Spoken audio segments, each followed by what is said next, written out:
ITI अच्छी ता भितर आसुची कटक भुवनेश्वर और ब्रह्मपुर हुए तो मोहन बाबू श्रेय देवे नहीं हुए तो भारतीय जनता पार्टी श्रेय देवे नहीं किंतु ओडिशा सदाबेले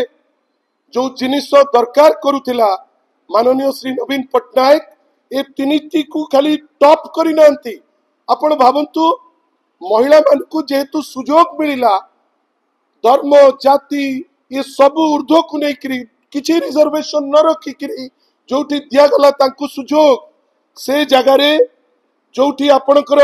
ओडिशार आपणकर वर्तमान आईटीआई रे महिला संख्या 15% थिला बेलू जो ऊपर इंजीनियर माने कहउचंती से आईटीआई रे वर्तमान मात्र 7%। आपण भावतु सिंगापुर को जाइकरी सबुठार बेस्ट आईटीएस हो कि अन्य जिनस को ओडिशा को आनी world trade centre world skill centre परी जो सेंटर को आहरी उपलब्धि केमती हम ताकू चिंता करी आईटीआई को चिंता करी आज ताकू व्यवस्थित ढंग से भुवनेश्वर रे हेची बेली विश्व दरबार रु जी आसुची तांकू आमे नै करी सेठी जाई पारुछु। ओडिसार लोक याकू सदाबेले मने रखिबे। आमर किंतु गोटे प्रश्न भारतीय जनता पार्टी को बंधु आपण तो सदाबेले निंदुथिले किंतु आज जेतबेले आपण जने राष्ट्रपति को नै करी जाउचंती काई तो आपण कहउनांती धन्यवाद नवीन पट्टनायक सर आपण को जोगु आज आमे जने राष्ट्रपति को नै करी वर्ल्ड स्किल सेंटर जाई पारुछु। धन्यवाद माननीय श्री नवीन पट्टनायक को आज तांको जोगु ओडिशार 3टी आईटीआई देशर 10टी टॉप आईटीआई भितरे आसुची। धन्यवाद माननीय श्री नवीन पट्टनायक को जे स्किलिंग क्षेत्र रे विश्व दरबार रे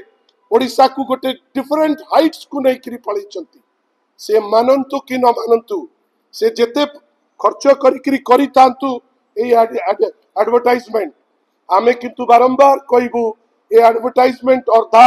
आपण जो लिखिचंती embarking on a new journey it doesn't end at that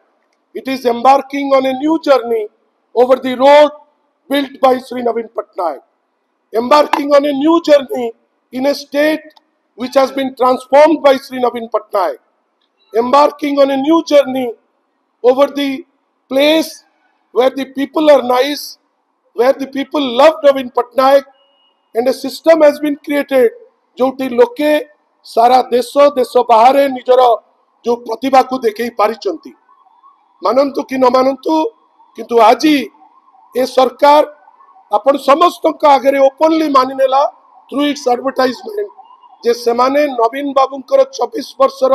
भित्ति उपरे ही चिंता कर पारुचंती जदि सेटा नथांता आज तांको पाखरे किछि नथांता आपण माने आसीचंती सेति पे आउ थरे आपण समस्त को बहुत बहुत धन्यवाद। नमस्कार।